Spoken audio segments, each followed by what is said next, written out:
제4회 사례로 풀어보는 양도소득세 월간 질의 국세청 부동산 납세과에서 지난달에 발표된 건데요. 오늘 살펴보도록 하겠습니다.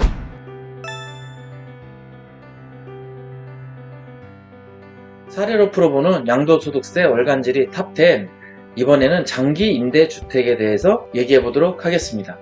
1번부터 10번까지가 있는데요. 우선 첫 번째로 임대주택을 보유한 1세대가 거주주택을 양도하는 경우 비과세 특례 요건은 2008년 1월에 A주택을 취득했고요. 거주주택입니다. 여기서 거주를 하고 있고요. 2012년 5월에 B주택을 취득했습니다. 그리고 2016년 7월에 B주택을 임대 등록했죠. 8년을 등록했습니다. 그러면 만기가 24년 7월이겠죠. 이 2주택을 소유하고 있는 이 김국세 씨는 2016년 7월 B주택을 임대 등록하였습니다. 이 김국세 씨는 B주택 임대기간 충족 후 A주택을 양도할 예정입니다. 질문은요, 임대주택을 보유한 경우 본인이 살고 있는 거주주택을 양도하면 비과세를 받을 수 있다고 하던데, 당연히 비과세를 받을 수 있죠. 비과세를 받기 위한 다른 요건이 있나요?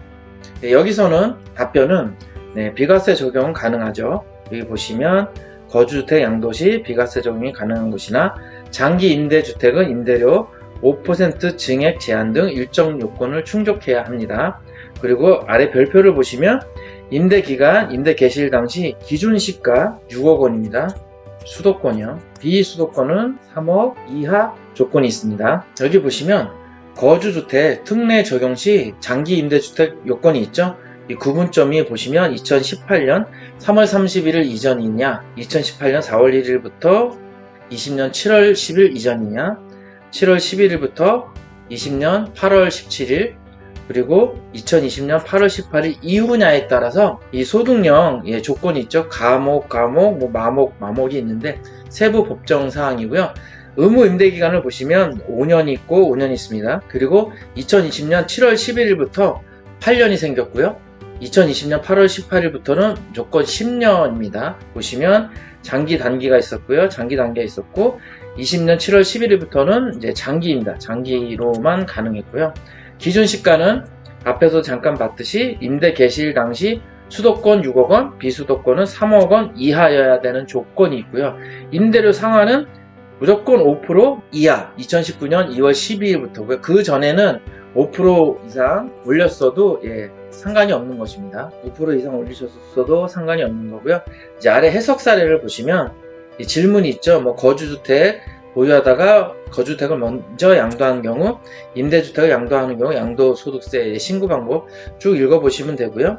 이 거주주택을 이제 비과세 받을 때 아래쪽 표를 보시면 A주택은 거주주택이었죠. 그럼 비과세를 받습니다. B주택은 임대주택이었습니다. 근데 임대주택은 나중에 양도시 아셔야 될 게 이 거주주택을 비과세를 받는 기간은 과세가 됩니다. 그리고 거주주택을 팔고 나서 B주택이 1세대 1주택이 됐을 시점부터 파는 시점까지 구간은 비과세, 그 이전 보유했던 구간은 일반 과세 대상이 된다는 점을요 꼭 확인하셔야 됩니다. 이게 좀 어려울 수 있습니다. 2번을 보시면 임대주택 임대기간 요건을 충족하기 전에, 예를 들어서 8년이면 8년을 다 채우기 전에 거주주택을 양도하는 경우 비과세 적용이 가능합니다. 먼저 답변을 보시면 비과세가 가능합니다. 다만 이제 조건이 붙습니다. 이 순서는 보시면 되고요. 기간에 따라 15년, 16년, 18년, 22년 양도 예정이고요. 18년에 임대 등록을 8년을 했죠. 질문 요지는 그렇습니다. 임대 기간 요건을 충족해야 거주주택 비과세를 받을 수 있다고 하던데, 충족 전에 거주주택을 양도하는 경우 비과세를 받을 수 없나요? 비과세는 받을 수 있습니다. 다만 비과세를 적용받은 후 이 B주택의 임대기간 요건을 충족하지 못하는 경우 비과세 받은 양도소 신고 납부합니다. 이 얘기가 뭐냐면, 이제 B주택이 임대주택으로 8년이 있지 않습니까? 이 8년을 다 채워야 합니다. 채워야 하고, 이 채우는 기간 5% 이하 임대료 지켜야 하고요. 이 부분이 다 충족될 때까지는 상관이 없는데, 혹시라도 팔게 되거나 5% 이상 임대료를 받게 되는 경우에는 기존에 받았던 양도세 비과세를 납부해야 됩니다. 추징을 당하게 됩니다. 그리고 해당 사유가 발생한 날의 말일부터 2개월 내 신고 납부, 이 부분 확인하시면 되겠습니다. 그에 따른 이제 해석 사례 1번과 2번이 있는데요.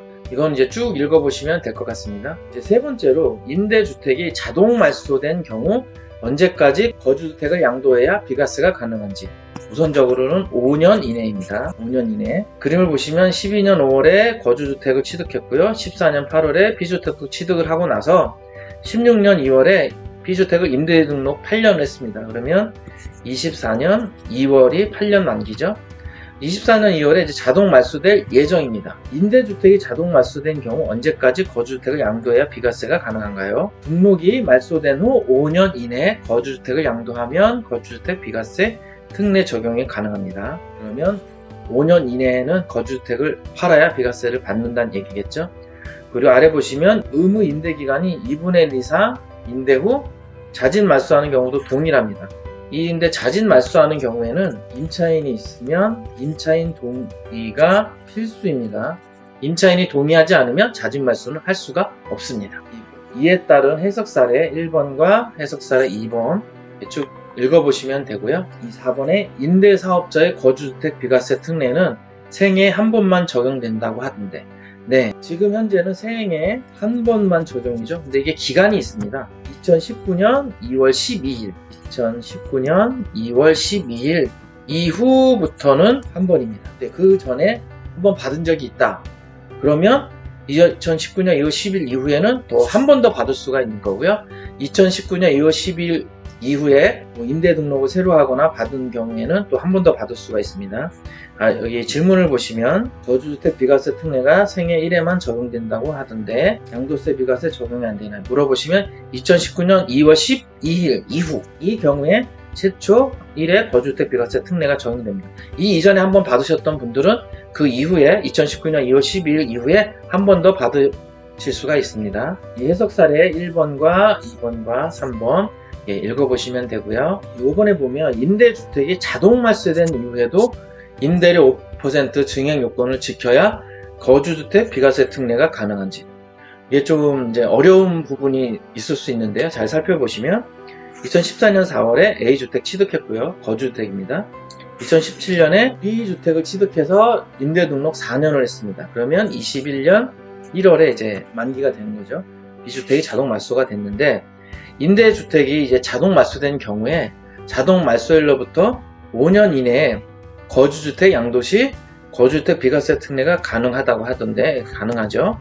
자동 말소된 이후에도 5% 증액 요건을 지켜야 하나요? 자, 이게 기획재정부와 이제 기타 여기서 얘기가 많았던 것인데요.